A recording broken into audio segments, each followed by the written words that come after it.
Hello everyone, welcome to my channel Metamind Management. So today I am going to upload the second part of statistics most important questions which are theory based. ठीक है, start करते हैं बेटा. मैंने first part में question number 1 to 10 आप लोगों को करवा दिया था. अब मैं क्वेश्चन 11 से स्टार्ट करने जा रही हूँ. लॉन्ग क्वेश्चन हम लोग पार्ट 3 में देखेंगे और इसके लिए मुझे कई वीडियोस बनाने पड़ेंगे क्योंकि एक बार में ये कवर नहीं हो पाएगा. ये सब मैंने आपको पढ़ा दिया था. 1 to 10 मैंने आपको कवर करा दिए थे. अब मैं 11 से कराने जा रही हूँ. ये क्वेश्चन है, define mean, median, mode, quartile and standard deviation. ये एक साथ नहीं आया था बेटा, ये अलग अलग आया था, लेकिन क्योंकि सबकी छोटी छोटी डेफिनेशंस थी तो मैंने एक साथ इसको कर दिया, क्लब इन कर दिया. फर्स्ट मोस्ट इम्पॉर्टेंट थिंग ये है कि मैंने इसमें थ्योरी लिखी है, लेकिन स्टैटिस्टिक्स में आप बहुत ज़्यादा थ्योरी से जस्टिस नहीं ले सकते हो. आपको न्यूमेरिकल या हम बोल दें कि फॉर्मूले का सहारा लेना पड़ेगा. अगर आपके पास फॉर्मूले हैं तो फिर आप बहुत अच्छे से जस्टिफाई कर सकते हो अपनी थ्योरी को. मैंने फॉर्मूला शीट पूरी अपनी हैंडमेड बना के आप लोगों को दे रखी है. अगर अभी भी किसी के पास नहीं है तो टेलीग्राम चैनल पे मेटामाइंड मैनेजमेंट वाले पे आप टेक्स्ट कर दो, मैं उसमें फिर से भेज दूंगी. अदरवाइज आप बोलोगे तो मैं एक्सप्लेनेशन उसका फॉर्मूले का अलग से हम लोग उसका वीडियो बना लेंगे. ठीक है, स्टार्ट करते हैं मीन से. What is mean? The mean is a measure of centrality and represents the average value of a data set. Mean क्या होता है बेटा? मीन जो है वो एवरेज वैल्यू को रिप्रेजेंट करता है. This is the key point. ठीक, mean represents the average value of a data set. Calculate कैसे होता है? हम इंडिविजुअल सीरीज की बात करें, तो हमारा मीन इक्वल्स टू होता है sigma X upon N. Whereas discrete series and continuous series में हमारा मीन जो है वो होता है sigma X F upon sigma F. ठीक है, ये मैंने डायरेक्ट मेथड लिखा है. अगर आपसे शॉर्ट में पूछा जाए तो आप सब लिखिए, डायरेक्ट मेथड भी लिखिए, शॉर्टकट मेथड भी लिखिए और स्टेप डेविएशन मेथड भी लिखिए. Coming to the properties. Properties क्या है? It is easy to understand and to calculate. Mean, median, mode, सब में ही आप पहली प्रॉपर्टी यही लिखोगे क्योंकि तीनों ही मेथड जो हैं वो ईजी हैं to understand and to calculate. Second है, it is widely use method. ये सबसे ज़्यादा यूज़ किया जाने वाला मेथड है because of its mathematical property. Mean से निकाला गया जो भी मैथमेटिकल टेक्निक है उससे कभी भी एवरेज गलत नहीं आता. तो कभी भी हमें किसी चीज़ का एवरेज निकालना होता है तो मीन का ही यूज़ करते हैं. Third, since it takes all the values into consideration. मतलब एक डेटा सेट में जितनी भी वैल्यूज होती हैं उनमें सभी को हम लोग लेते हैं, किसी को भी छोड़ते नहीं हैं. इसी वजह से it is consider to be more representative of the distribution. ठीक है. Fourth point, it provides a good basis for comparison. Average अगर हमें किसी का पता चल जाए तो हमें उससे कंपैरिजन करने में क्या हो जाती है? आसानी हो जाती है. मीडियन. मीडियन क्या होता है? The median is another measure of centrality and represents the middle value of a data set. जैसे मीन जो है वो हम लोगों को एवरेज वैल्यू बताता है, वैसे मीडियन हमें क्या बताता है? मिडिल वैल्यू बताता है. व्हेन अरेंज्ड इन असेंडिंग और डिसेंडिंग ऑर्डर. मीन के लिए ज़रूरी नहीं है कि आप असेंडिंग और डिसेंडिंग ऑर्डर में अरेंज करो, लेकिन मीडियन के लिए it is very important to arrange the data either in ascending order और इन डिसेंडिंग ऑर्डर. अब हम लोग इसके मैं फॉर्मूले बताती हूँ. आप इन सब के चक्कर में मत पड़ना कि ऑड नंबर है या इवन नंबर है, क्या करना है आपको मैं सीधा बता रही हूँ कि मीन का फॉर्मूला आप एक ही लगाना. अगर इंडिविजुअल सीरीज है आपके पास तो आप लगाओगे mean equals to n+1 divided by 2th term. अगर डिस्क्रीट सीरीज है तो पहले तो आप फ्रीक्वेंसी से CF निकालोगे, उसके बाद सेम फॉर्मूला लगाओ m equals to n+1/2th term. अगर आपके पास क्या है? कॉन्टिन्यूस सीरीज है तो पहले तो आप लगाओगे m equals to n/2th term. ठीक, फिर उसके बाद आपका फॉर्मूला लगेगा m equals to L1 plus I upon F bracket में m-c. ठीक, ये आपका क्या हो गया? तीनों सीरीज के मैंने फॉर्मूले लिख दिए हैं. Coming to the properties. पहला प्रॉपर्टी वही है, median is easy to calculate and to understand. दूसरा, it is not at all affected by items on the extremes. Third, the value of median can be located graphically. Median को हम लोग graphically भी represent कर सकते हैं. And this is the disadvantage of mean. Mean को हम graphically represent नहीं कर सकते and that is the disadvantage of mean. Fourth point is it can be computed for the distribution which have open in classes. ये चाहे inclusive series हो, exclusive series हो, कैसी भी सीरीज हो, हमारी कॉन्टिन्यूस सीरीज हो, हम सब में ही क्या कर सकते हैं, मीडियन को निकाल सकते हैं। Coming to the next, that is mode. Mean दिखाता है एवरेज वैल्यू को, मीडियन दिखाता है मिडिल वैल्यू को, वैसे मोड दिखाता है मोस्ट रिपीटेटिव वैल्यू को। ठीक, देख लेते हैं। Represents the value that appears most often in a data set. जो वैल्यू सबसे ज़्यादा रिपीट हुई होगी उसको हम लोग क्या बोलेंगे, मोड बोलेंगे। अगेन मैं बता देती हूँ, इंडिविजुअल सीरीज में आप क्या किसको मोड बोलोगे, इंडिविजुअल सीरीज में जो नंबर हाईएस्ट बार रिपीट हुआ होगा, ठीक, उसको बोलेंगे। डिस्क्रीट सीरीज में जिसकी हाईएस्ट फ्रीक्वेंसी होगी, जिसकी हाईएस्ट फ्रीक्वेंसी होगी वो क्या होगा, मोड होगा। ठीक है, z इक्वल्स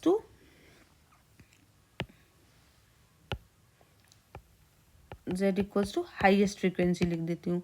और जो हमारा कॉन्टिन्यूअस सीरीज है उसमें कैसे आप निकालोगे, कॉन्टिन्यूअस सीरीज में पहले तो आप मॉडल क्लास देखोगे, उसके बाद आपका जो z इक्वल्स टू L1 वाला फॉर्मूला होता था ना, वो वाला लगा देंगे हम। z equals to L1 plus f minus f0 upon 2f1 minus f0 minus f2 multiplied by i। ठीक, ये वाला जो फॉर्मूला है ये कॉमन फॉर्मूला है। कौन सा, मीन मीडियन मोड वाला। कौन सा है, 3 median minus 2 mode. Mode equals to 3 median minus 2 mean, ये मोड नहीं बेटा, मीन है। ठीक है, z equals to 3m minus 2 mean. Coming to the quartile. Quartile क्या होता है बेटा, क्वार्टाइल जैसे मीडियन होता है किसी का 1/2 50%, वैसे क्वार्टाइल होता है किसी का 1/4 यानी 25%। ठीक है, देखो ये वाली लाइन देखो, ये ए बी लाइन मैंने बनाई है जिसकी मेजरमेंट मैंने लिखी n+1। देखो ये Q1 है, इतना पार्ट यानी एक चौथाई दिख रहा है ना आपको पूरे का, ए बी का 1/4 दिख रहा है ना। Q2 जो है वो पूरे का आधा बोल दो या मैं बोल दूं Q1 का दुगना है, 2 टाइम्स है। Q3 जो है वो पूरे का 75% बोल दो या बोल दो Q1 का 3 टाइम्स है। तो देखो मैंने वही करा है, Q1 इक्वल्स टू n+1/4 लिख दिया। Q2 Q1 का 2 टाइम्स था तो मैंने 2 इंटू n+1 डिवाइडेड बाई 4 करा, और Q3 Q1 का 3 टाइम्स था तो मैंने 3 इंटू n+1 डिवाइडेड बाई 4 करा। जब आप लोग इंडिविजुअल सीरीज में क्वेश्चन करते हो तो हम लोग क्वार्टाइल में यही फॉर्मूला लगाते हैं, डिस्क्रीट सीरीज में भी यही करते हैं, लेकिन कॉन्टिन्यूअस सीरीज में क्योंकि हमारे प्लस क्लास आ जाती है तो हम लोग कौन सा फॉर्मूला लगाते हैं, मैं ऊपर लिख देती हूँ, Q equals to L1 plus I upon F bracket में Q1 माइनस सी। यहाँ पे अगर कैपिटल Q1 पूछा गया तो यहाँ पे स्मॉल Q1 लिखा होगा, कैपिटल Q2 पूछा गया है तो यहाँ पे स्मॉल Q2, और कैपिटल Q3 तो वहाँ पे स्मॉल Q3। ठीक है, तो ये आपका क्वार्टाइल हो गया। ये डेफिनेशंस पढ़ लीजिएगा, वही लिखा है, this is a score at the 25%। ये Q1 25% यानी 1/4 होता है, Q2 50th परसेंटाइल या हम बोल दें कि हाफ होता है, और ये 75th% या फिर हम बोल दें 3/4। ठीक है, coming to the next, that is standard deviation. Standard deviation क्या होता है बेटा, जब हमारे पास कोई डेटा सेट होता है, लेट्स से कि मैं बोल रही हूँ कि x इक्वल्स टू जो x की सीरीज है वो है मेरी 1 1 1 10 और 2, काउंट करेंगे तो ये आएगा सिग्मा x आएगा 15 और n आएगा हमारा 5, जबकि मीन आ जाएगा हमारा 15/5 इक्वल्स टू 3।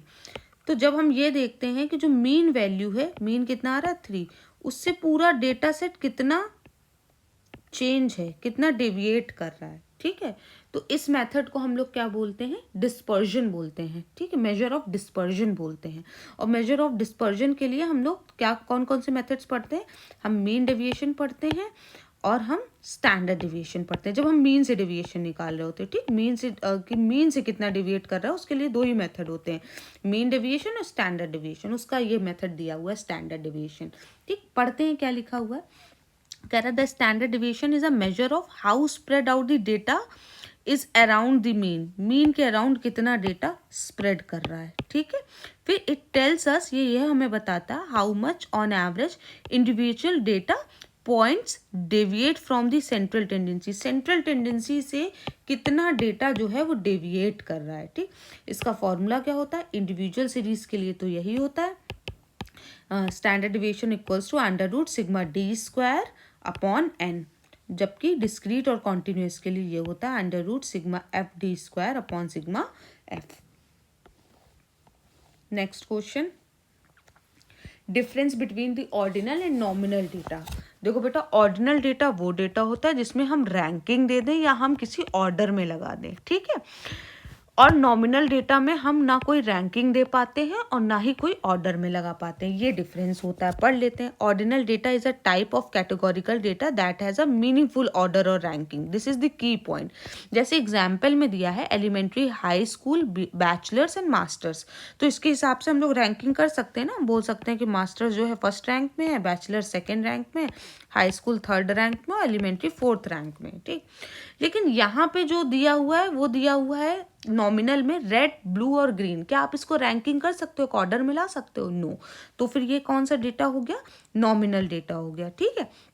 पढ़ लो, nominal data is categorical data that represents different categories और levels with no inherent order और रैंकिंग। इसमें कोई भी रैंकिंग और ऑर्डर नहीं होती, ऑर्डिनल में रैंकिंग और ऑर्डर होती है, ये डिफरेंस होता है दोनों में। Coming to the next, characteristics of a good table. एक गुड टेबल में क्या क्या कैरेक्टरिस्टिक्स होनी चाहिए? Number 1, clear and concise. Table must be easy to understand and interpret at a glance, एक बार ही आप देख के इंटरप्रेट कर पाओ कि किसमें क्या चीज़ें दी हुई हैं।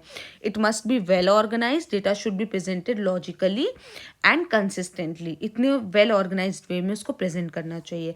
इट मस्ट बी एक्यूरेट, या एक्यूरेट होना चाहिए, free from errors and typos, कोई आप 3 को 5 ना लगे, 5 3 ना लगे, ऐसी गलतियाँ नहीं होनी चाहिए। Visually appealing, that means we must use formatting and charts to highlight the key points. आपने देखा होगा मैंने थ्योरी में भी हाईलाइट किया, so that you can easily recognize कि these are the key points. Next is concise, avoid unnecessary clutter, कुछ extra language नहीं लिखनी है, कुछ एक्स्ट्रा बढ़ा के लाइंस नहीं लिखनी है, सो दैट कि it will create the confusion, ठीक। आपको टू द पॉइंट बात टेबल में लिखनी है। सो दीज वर द 5 की points of characteristics of good table. Coming to the next, that is kurtosis. Kurtosis क्या बताता बेटा? It measures the pickedness or the tailedness of a distribution compared to a normal bell curve, ठीक। There are 3 types of kurtosis. कौन कौन से होते हैं? leptokurtosis, platykurtosis and mesokurtosis. platy से याद रखना plain, तो जब कर्व जो होगा फ्लैटर्ड होगा तो हम प्लेटिकर्टोसिस का पार्ट बोल देंगे। पहले लेप्टो से याद रखते हैं। लेप्टो जो है आपका जब शार्पर पीक होती है, when the distribution has a sharper peak, ठीक, तो हम उसको बोलते हैं लेप्टोकर्टोसिस। देख रहा है पहला वाला कर्व दिख रहा है आपको, जब ये ऐसे बिल्कुल ऊपर की ओर जा रहा होगा, ठीक, तो हम इसको लेप्टोकर्टोसिस बोलते हैं। प्लेटिकर्टोसिस देखो ये फ्लैटर्ड है, ठीक है। So when the distribution has a flatter peak, तो फिर हम उसको बोलते हैं प्लेटिकर्टोसिस। एंड मेसोकर्टोसिस जब बेल शेप्ड का नॉर्मल होता है तो हम उसको बोलते हैं मेसोकर्टोसिस। जब आप डेफिनेशन लिखिएगा तो उसी के नीचे एक कर्व्स बना दीजिएगा। Coming to the next, that is types of data. Types of data बेटा लॉन्ग में भी कई बार आया है, शॉर्ट में भी आया है, तो लॉन्ग में भी आप इसको अच्छे से प्रिपेयर करिएगा, ठीक है। स्टार्ट करते हैं। Nominal data, ordinal data, interval data, ratio data, discrete data and continuous data, ठीक। नॉमिनल डेटा अभी हम लोग ने पढ़ा है। नॉमिनल डेटा में क्या, कोई भी ऑर्डर और रैंकिंग नहीं होती, जैसे hair colour, blood type. Ordinal data में क्या होती है, रैंकिंग होती है, जैसे एग्जाम्पल मूवी रेटिंग से हम पता करते हैं, एजुकेशनल लेवल्स, ठीक, रैंकिंग ऑर्डर दे सकते हैं। इंटरवल डेटा क्या होता है, numerical data with equal intervals, ठीक, बिटवीन द वैल्यूज। रेशियो में क्या होता है, numerical data with a true 0 point, ठीक। डिस्क्रीट में क्या होता है, data with distinct whole number values, जैसे एग्जाम्पल में लिखा है ना, number of people in a room, आप ये नहीं कह सकते 17.5 लोग हैं, ठीक है, जब पूरा होल नंबर है, एक रूम में 20 लोग हैं। Continuous data, data that can take any value within a range, ठीक, जैसे मैं बोल दूँ 0 से 10 मार्क्स के बीच में 15 स्टूडेंट्स आए, 10 से 20 के बीच में 20 स्टूडेंट्स आए, ठीक है, तो ये क्या है, कॉन्टिन्यूस डेटा है। डिफरेंस बिटवीन, अच्छा आपको अगर ये लॉन्ग के लिए भी प्रिपेयर कराना तो आप बता दीजिएगा, मैं अच्छे से इसका विद एग्जाम्पल्स प्रिपेयर करवा दूंगी। Next is difference between correlation and regression. Correlation and regression लगभग सेम तरह की बात करते हैं, दो वेरिएबल की स्टडी करते हैं, बस रिग्रेशन जो है वो कोरिलेशन का एक आगे फर्दर स्टेप है, ठीक है। स्टार्ट करते हैं। कोरिलेशन क्या होता है, जब दो वेरिएबल के बीच में हमें सिर्फ और सिर्फ डिग्री डायरेक्शन बताना होता है तो हम किसका यूज़ करते हैं, कोरिलेशन का यूज़ करते हैं। जैसे मैंने बोल दिया कि जैसे कोरिलेशन जो है +1 से लेके -1 तक होता है, ये हमें पता है।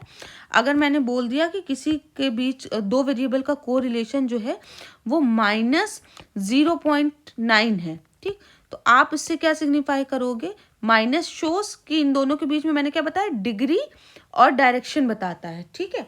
अगर मैंने बोला -0.9 तो डिग्री क्या है, वेरी हाई डिग्री है। 0.9 इज क्लोज टू -1, ठीक, so this shows very high degree.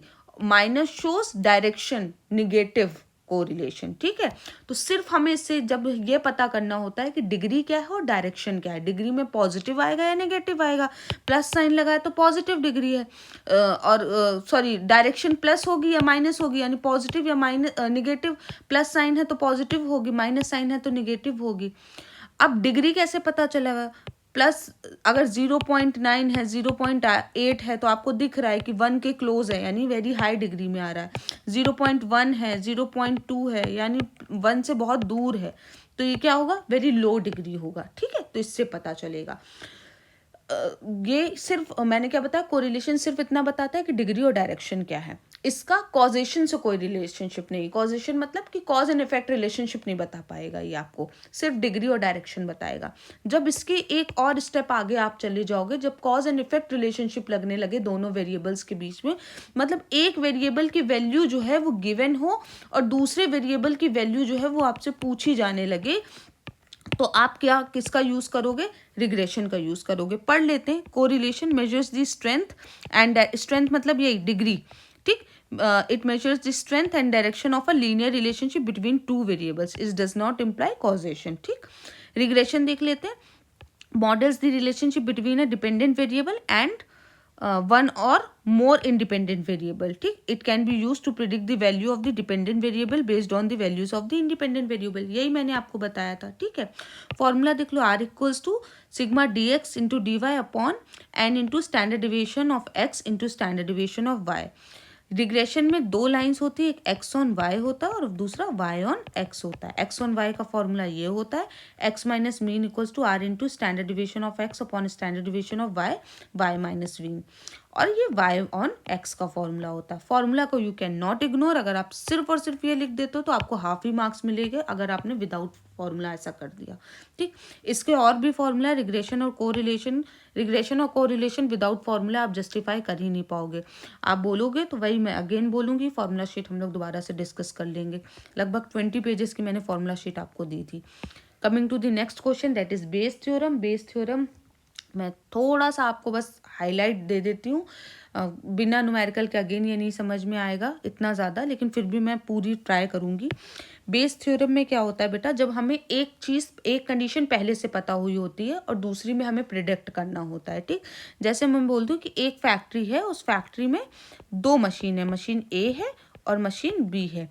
Machine ए जो है दो तरह के आइटम को प्रोड्यूस करती है, एक होता है डिफेक्टिव आइटम और दूसरा होता है नॉन डिफेक्टिव आइटम, ठीक। मशीन बी भी दोनों तरह के आइटम्स को प्रोड्यूस करती है, डिफेक्टिव आइटम और नॉन डिफेक्टिव आइटम्स। अब डिफेक्टिव आइटम्स जो हैं वो 30% मशीन ए प्रोड्यूस कर रही है और नॉन डिफेक्टिव जो है 70% प्रोड्यूस कर रही है। मशीन बी डिफेक्टिव कर रही है 20% और नॉन डिफेक्टिव कर रही है 80%। अब क्वेश्चन इसमें कैसे बनेगा, क्वेश्चन बनेगा लेट्स से कि ये कंपनी जो है वो बोल्ट कंपनी है, ठीक, बोल्ट बना रही है। अब क्वेश्चन इसमें बनेगा कि अब bolt is drawn at randomly, एक बॉल जो है वो उठाया गया at randomly and that is found to be defective, और वो कैसा निकला, डिफेक्टिव निकला। Find the probability that it has been produced by the machine A, ये प्रोबेबिलिटी बताइए कि मशीन ए से प्रोड्यूस हुआ हो। ठीक, तो ये जो पी ए ऑब्लिक बी लिखा हुआ है ना, वो इसी सिचुएशंस को सिग्निफाई कर रहा है। ए का मतलब क्या हुआ और बी का मतलब क्या हुआ? ए का मतलब है find the probability of A when B has already happened. अब बी क्या है हमारे केस में? बी है डिफेक्टिव होना, डिफेक्टिव आइटम का होना। मैंने बोला ना, a bolt is drawn at random and is found to be defective, तो बी है डिफेक्टिव आइटम होना, कि ये तो हो गया। अब प्रोबेबिलिटी क्या निकालना है कि that it was manufactured by machine A, तो फिर ये वाला फॉर्मूला लगेगा। ठीक है, बताइएगा अगर समझना होगा तो हम लोग बेस थ्योरम के 2 न्यूमेरिकल कर लेंगे। ठीक है, तरीका यही होता है जो मैंने आपको बता दिया। अगर थ्योरी आएगी तो बस आप इतना लिखिएगा, ऐसा एक फॉर्मूला बनाइएगा और एक एग्जाम्पल अपने आप से कोट करने की कोशिश करिएगा, भले ही आप ऐसे चार्ट के थ्रू करें, आप जस्टिफाई कर लेंगे। Coming to the next, addition versus multiplication law. ये बेटा एडिशन और मल्टीप्लिकेशन लॉ दोनों प्रोबेबिलिटी के लॉ हैं। जब भी आपको दो या दो से ज़्यादा इवेंट के बीच में ईदर और की सिचुएशन दिखे, मतलब और का सेंस आए, ठीक, या तो ये या फिर ये का सेंस आए, तो एडिशन लॉ लगता है, और वहाँ पे किसका साइन लगता है? प्लस का साइन लगता है। ठीक है, जब दो या दो से ज़्यादा इवेंट के बीच में आपको एंड का सेंस आए, मतलब ये भी होना चाहिए और वो भी होना चाहिए, तो उन इवेंट्स के बीच में किसका साइन लगता है? मल्टीप्लाई का साइन लगता है। ये मैंने एडिशन और मल्टीप्लिकेशन लॉ के फॉर्मूले लिख दिए। ये नॉर्मल फॉर्मूले। अगर दो इवेंट्स ऐसे हैं जिसमें एक और दूसरे होने की प्रोबेबिलिटी पूछी जा रही है, या तो ए की हो या बी की, तो फॉर्मूला लगेगा P A plus P B. अगर इस ए और बी इवेंट में कोई कॉमन फैक्टर है तो पहले हम इंडिविजुअल प्रोबेबिलिटी को प्लस कर देंगे और फिर माइनस करेंगे जो कॉमन फैक्टर था। मल्टीप्लिकेशन में अगर 2 इवेंट है तो P A multiplied by P B, और 3 इवेंट है तो ये। अगर कंडीशनल वाला है तो ये वाला फॉर्मूला। ठीक है, मैंने बहुत क्वेश्चंस कराए हैं प्रोबेबिलिटी के, बताइएगा अगर फिर से पढ़ना है, कुछ भी जो पॉसिबल हो पाएगा हम लोग कर लेंगे लास्ट टाइम में। रिग्रेशन लाइंस 2 तरह की अभी हम लोग ने करी है, X on Y and Y on X. ठीक, अभी हम लोग ने फॉर्मूला देखा था ऊपर, वही ये वाला बेटा फॉर्मूला। ठीक, X on Y and Y on X, X minus mean equals to R into standard deviation of X upon standard deviation of Y, Y minus mean. ठीक है, इसके और भी फॉर्मूलेज होते हैं। रिग्रेशन को आप बेटा बिना फॉर्मूले से जस्टिफाई नहीं कर सकते, specially regression and correlation. Again मैं फिर से बोल रही हूँ, ठीक है, फॉर्मूला शीट ना हो तो अगेन मेरे को मैसेज कर देना, I will send you, otherwise हम लोग डिस्कस कर लेंगे। ठीक, तो ये शॉर्ट जो है वो ख़त्म हो गए शॉर्ट क्वेश्चंस। अब हम लोग नेक्स्ट वीडियो में लॉन्ग क्वेश्चन अपलोड करेंगे। Thank you very much.